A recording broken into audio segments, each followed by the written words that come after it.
Today I'm joined by Duško Radulović of Climatig. Duško, thanks for being here today. How are you doing? Hi everyone, great to be here and looking forward to this conversation. Yeah, me too. I've been looking forward to this one. Please, could you give us a quick overview of your background and tell us a little bit about Climatig's mission? Okay, so I'm the founder and CEO of Climatig, and we started as an idea. Back then, I was working for European Commission as evaluator of projects, especially climate risk projects. And in 2019, we got an idea and we built climate risk intelligence for the financial sector, helping insurers, reinsurers, and MGAs quantify physical climate risks and actually use it in real decisions, not just reports. So this is what we do. Awesome. Thank you, Duško. So we've obviously spoken before and I've learned a little bit about Climatig. So I guess a few questions off the back of that. So historically, climate assessments have been conducted at a regional level, often leaving insurers with a blurry view of risk. Climatig provides much more precise resolution. So for commercial insurers, reinsurers, MGAs, how does this shift from regional average to specific property change the fundamental economics of a portfolio and impact commercial success in insurance? Historically, insurers had no real choice but to rely on aggregated geographical units such as regions, municipalities, or postal codes. While operationally convenient, this approach inevitably produced distorted pricing signals. So low-risk properties subsidize high-risk one, and true exposure remains hidden inside averages. When you move to a resolution to 10 meters, and in some cases even 1 meter if it's available, the economics of an insurance portfolio fundamentally change. Risk stops being blurred, as you mentioned, and becomes clearly separated at asset level. And underwriters can distinguish then genuinely resilient properties from those that only appear acceptable because they sit inside a broader low risk zone. Commercial perspective, this enables more selective underwriting, far more precise premium settings, targeting accumulation management, and a measurable reduction in unexpected losses. Well, I will give you some practical example. So if you have two industrial buildings might sit in the same flood zone on traditional map, at that level resolution, one may sit on an elevated ground with effective drainage, while the other lies in a micro depression. So without that precision of 10 meters or less, both price similarly. With high resolution data, one because of growth opportunity, the other a risk to be managed or declined.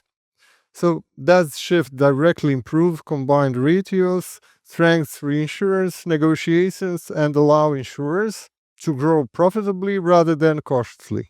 So I hopefully explained you here the situation better. Yeah, absolutely. It's when you put it that way, it's quite intuitive that that level of precision can kind of have a really big impact on, as you say, operational ratios and general potential commercial success for insurers. So, in a real world scenario, two properties, say 20 or 30 meters apart, can have radically different risk profiles due to land position or elevation, as you mentioned. When an underwriter can see that one building faces 100% potential damage while its neighbor faces zero, in what ways can this impact decisioning as well as loss projections for carriers? Well, in reality, those differences of 20 up to 30 meters can mean the difference between total loss and zero damage. We talk about microtopography, evaluation, slope, drainage patterns, or nature barriers all play a decisive role here, especially for perils like flood or landslides. So these are more affected. So for underwriters, this level of insight transforms decision making. It allows them not only to accept or decline risk with confidence, but also to apply tailored conditions such as differentiated deductibles, sublimits, or requirements for the optional measures.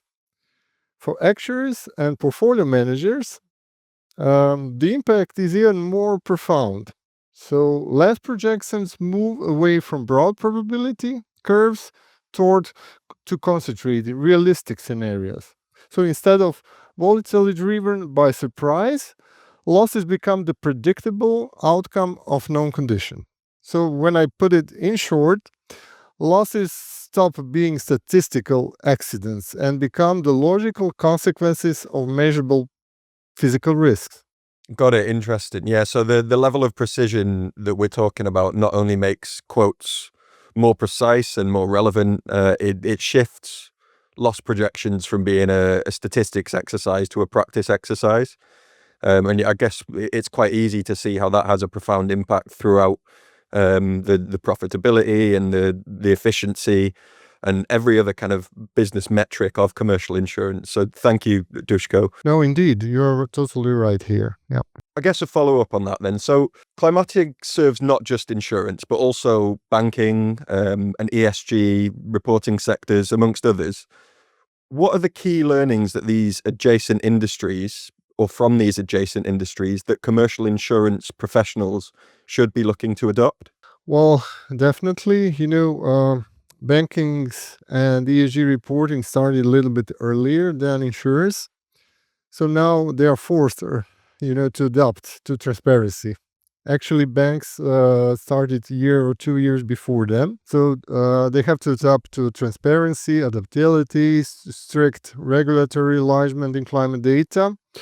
But insurance can benefit greatly from these disciplines. So what we can, let's say, conclude here. So first, key learning include traceability, because every score must be linked to clear data source and methodology. Second, scenario-based thinking. So not just what is the risk is today, but what happens under the different future pathways. Then financial materiality. So climate risk must be translated into monetary impact, not remain an abstract score, because it's not useful for insurance. And of course, standardization. So comparability across portfolios, regions, and time horizons. To conclude, so insurers already excel at risk quantification. So the next step here is extending that expertise across longer climate horizons while meeting evolving regulatory expectations. So let's say it's a process, but it will sooner or later it will happen because it has to, because of the regulations and what is required now in the market. Interesting. So yeah, there's a whole host of learnings really that insurance can benefit from, I guess in the wake of other adjacent industries taking the plunge first when it comes to kind of this new level of data. And I guess it's a combination between the micro level of precision that we're talking about and the macro level of kind of timeline projection. Combining those two things is a huge opportunity. And I think the other thing that I kind of pulled from your answer there was that there is a blueprint of how to do this in other industries for insurers that are perhaps struggling to implement new processes, new technologies. There are industries that have had to adapt sooner. And so looking at those industries could perhaps be a really good starting point to drive that transformation internally in insurance. Yeah, I always like to say the insurers are the most conservative sector. So that's why it goes slower. Yeah, absolutely. I guess with such a clear understanding of risk, there's maybe a natural risk aversion there. But yeah, I totally agree with that. So I guess shifting from the precision conversation, there's often a debate about the value of historical data versus predictive models. What are the commercial benefits for an insurer combining a historical evaluative approach with predictive data and climate scenarios? Historical data still remains essential because it forms the foundation on which predictive models are built. So that's necessary. However, climate behavior is not linear. It doesn't go, it's flat line. So temperature will go. Every year goes ups and downs. So simply extrapolating the past into the future no longer works. So this is really proven, and all the experts are agreed with that. So, and when we combine historical observations with climate models and machine learning, so we can actually identify emerging patterns and potential shifts that would never appear through traditional trend analysis alone. That means that certain events may become more frequent or less frequent or shift geographically in ways that historical averages cannot capture that. In commercial terms, this hybrid approach gives insurers a competitive edge. They are not only pricing yesterday's risk more accurately, but also anticipating tomorrow's risk before materializes in claims data. So that's the, let's say, this is the quite a chance for them here to know what will happen in future. I always saying we are not having a crystal ball. This is total science behind that, which is all can be proven or tested, and this is now the possibility for insurers to use it actually. hmm Yeah, there's a real opportunity there, I think. And I think it takes a little bit of trust and a little bit of experience with the type of technologies we're talking about to see it in action and see the level of precision and accuracy. And once that faith in the technology is there, as you say, the opportunity to drive competitive differentiation is enormous, I think. So how does having access to precise time period reporting, for example, a 2-year window versus a 30-year forecast, how does that enable MGAs and brokers to align climate data with the actual duration of their insurance contracts? Well, we think that this is really important thing because we don't want to give, let's say, the illusions to MGAs and auditors. So climate extremes occurs in cycles. It is entirely normal to experience one wet year followed by several dry ones, and then another cluster of wet years. And climate models allow us to generate predictions on daily, monthly, and annual scales. This means that MGAs and brokers can align climate data with the actual duration of insurance contracts. So this is the major important thing. So insurance contracts and duration. So if the contract is 2 years long, insurer doesn't take seriously information about 30 years perspective of climate risk. So whether this is 1 year, 2 years, or 5 years, instead of relying on generic 30 years average in your policy. So covers the 2 next years. If you are covering 2 next years in your policy using a 2-year forward-looking window, significantly it increased the likelihood of capturing the relevant wet or dry phase. And that alignment, I think, significantly improves pricing accuracy and reduces the mismatch between model risk and released losses. Makes total sense when you put it that way. I guess the forecast when it comes to climate is it needs to be practically married with the kind of the length and duration of an insurance contract in a way that's kind of practical and rational. Yeah, they always get, for 10 or 20 or 30 years, and they don't use all that period of time. They're just interested in maybe 2 or 3 years for the contract. Yeah, understood. We've spoken a little bit about flood. We've spoken a little bit about topographical data, but there's a few climate perils that are perhaps more notoriously difficult to predict, such as hail or landslides. And from my understanding, that's because there's very little historical data available. So how does AI allow you to fill the gaps and generate reliable predictions where traditional historical data is perhaps thinner? That's actually the good question for my R&D department. They really love to talk about that, but let it keep it short. So perils like hail and landslides are notoriously difficult because they are not directly output by the climate models. So that's the reason why you don't have that results so many. So climate models provide raw variables like temperature, humidity, wind, pressure, precipitation, not discrete events like hailstorms. And to address this, so we analyzed all available historical records of such events and linked them to the atmospheric conditions present when they occurred. So using that data set, we trained machine learning models to learn the underlying relationship between atmospheric patterns and event occurrence. So once trained, these models, machine learning, can translate raw climate models outputs into reliable predictions of hail occurrence or landslide activation, effectively filling the gaps where traditional historical data it fails because they don't have that information about it.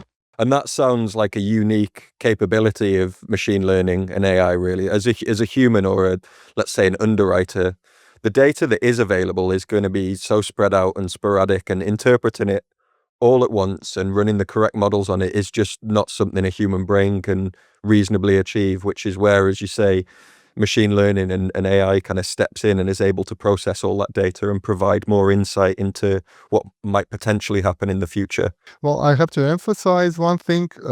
So for the climate risk assessment and our models are using machine learning. AI is more for narrative explanation, possible measures, etc. But here in, let's say, calculations, we are using machine learning here. Thank you. Yeah. So, and I guess on the AI and machine learning conversation, obviously there's a distinction between them, but I think when it comes to the insurance industry's view of them, there's quite a homologized view of that. So there's sometimes a visceral reaction or aversion to the word AI or machine learning in the insurance industry. So why do these technologies specifically excel for predictive climate data? Is it about the sheer volume of satellite inputs or the complexity of the physics-based modeling involved? Well, I told you before that they are really conservative. So these are new technologies, definitely. So from the beginning, we use, as I said, we use machine learning in all the predictions. So to put it like this, in this way, so climate systems are multidimensional. So they are not linear and complex across both space and time. And human-built models struggle to capture these interactions at scales. Our machine learning models excel precisely because they can identify subtle, non-obvious relationship between atmosphere, terrain, water system, and the built environment. So this is not just about handling large volume of satellite data, but about recognizing complex patterns that would otherwise remain invisible. So in this sense, AI is not replacing physics based modeling or human expertise. It is augmenting them where complexity exceeds traditional tools, actually, here. I don't know if I explained correctly, but I think it has to be in some way like that. Yeah, no, absolutely. It makes total sense. Like the climate and the downstream effects of climate trends is such a complex ecosystem of inputs and patterns. As you say, some are macro, some are micro. And so expecting a human to be able to recognize all of those things is probably not realistic, which is where kind of trust in these technologies really comes in. And on that, so for an underwriter to rely on perhaps a machine learning generated climate forecast, they need to trust the output. What's required to give insurers the transparency, traceability, and critically the confidence they need to act on these predictions? So I have to be in their shoes now. Yeah. So for another underwriter to rely on ML, machine learning generated climate forecasts, trust is absolutely essential here. And the trust is built through transparency, traceability, and proven performance over time. At Climatic, we approach this in several ways. First, our methodologies are transparent. So every output can be traced back to its underlying data sources and modeling assumptions. Second, our results are explainable. We do not present underwriters with a single opaque scores, but with outputs that can be understood, integrated, and challenged, of course. Because every insurer is unique. It has their own methodology and their own questions. So that's why we like to be challenged, and we are used to that. Equally important is being honest about limitations. So we are totally honest here. Climate models and machine learning and AI, of course, are powerful tools, but they are not infinite. We clearly communicate where uncertainty exists and how it should be interpreted in decision making for the final client. So, critically, confidence also comes from empirical validations. So, we constantly test our algorithms against known historical events, effectively asking if this model had been available at the time, would it have correctly identified the risk? So across multiple perils and geographics, these backtesting exercises have demonstrated actually level of around, I can say, 91, 92%, which gives underwriters tangible evidence that the model performs reliable in real-world conditions. I also would like to emphasize something. We were part of Lloyd's lab where we've been tested also how the algorithm works, and those are also the results from that test. So as a result, our machine learning is not a black box making decision on its own. It's a decision support system that reinforces human expertise, providing underwriters with additional validating insight they can trust when pricing risks, setting terms, or managing portfolios. I think you've articulated that really well. We experience very similar kind of conversations, and we try to drive very similar, I guess, outputs when talking to insurers, like the traceability and the ability to challenge the data where perhaps it doesn't have the level of trust it needs is super important. But there's one thing that you mentioned that I found really interesting on top of all of those kind of, I guess, more common themes that we discuss, and it's building a level of trust between yourself as a data or service provider and your client. As you said, being honest about the capabilities of machine learning and AI. And I think that culture of trust can really help commercial insurers, underwriters understand that what you're providing is what you claim it to be. And that's almost the first foundational building block of kind of generating that trust. So that's really interesting. Well, I totally agree. The trust is everything here in this business. It's, as I said, it's totally conservative, and if you lose trust, you will not have anything in there. Yeah. And it's quite a nice point as well, I think, because we talk largely about trust. We talk about trusting technology outputs, but it brings it back to that human element. You also need to trust the humans that you're interacting with. So that's, a really interesting point. Yeah, that's also, as I said, transparency is here really important, and that fine tuning with the final customer, what they need actually here. Mm-hmm. Great. Thank you. So finally, looking at the global landscape as you expand from Europe and North America to a global model, are there any nuances to different geolocations to be considered to ensure that predictive precision remains consistent across different continents and climate zones? Yeah. So we are now covering in 10 meters whole Europe, UK, of course, and the northern part of Africa, US, Canada, and Mexico. And we are extremely careful when expanding into new regions because of that testing. So we do not roll out models until they are truly tested. Well, the great example is geographically, let's say, for example, so heat stress in Barcelona is not 25 degrees Celsius, but in Stockholm, it might be.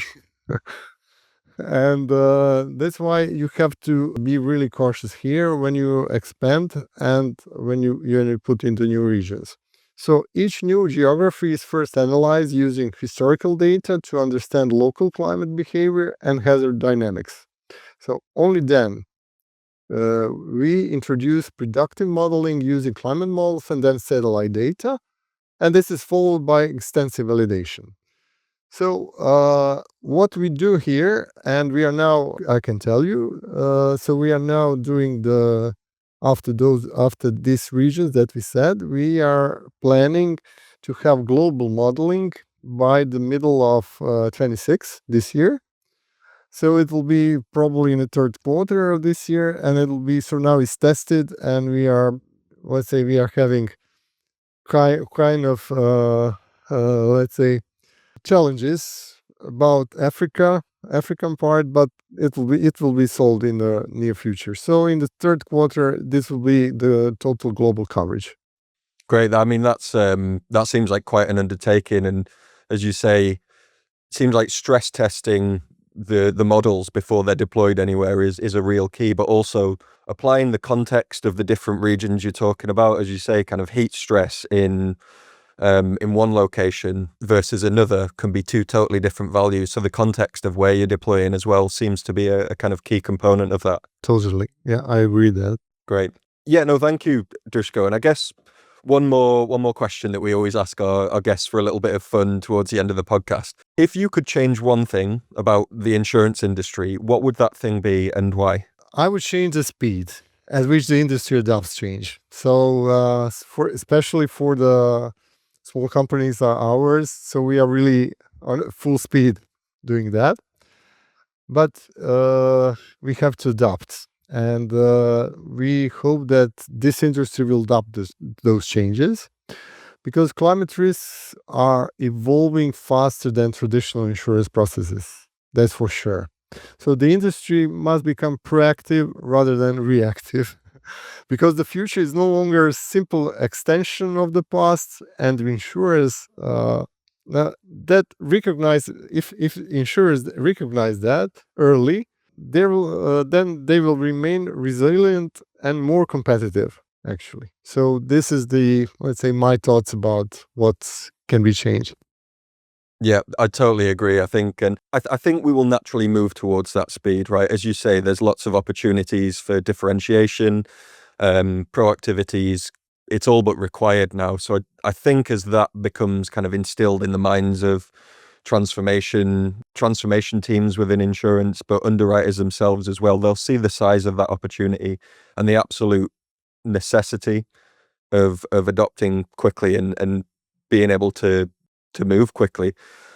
So yeah, thank you for that, Duško. That was, I mean, a super insightful conversation in general, and particularly, I think that last answer you gave really highlights the opportunity for commercial insurers. So thanks again for joining us. It's been great to chat, and all the best. Thank you, Jake. Really great to be with you here, and see you in some next time.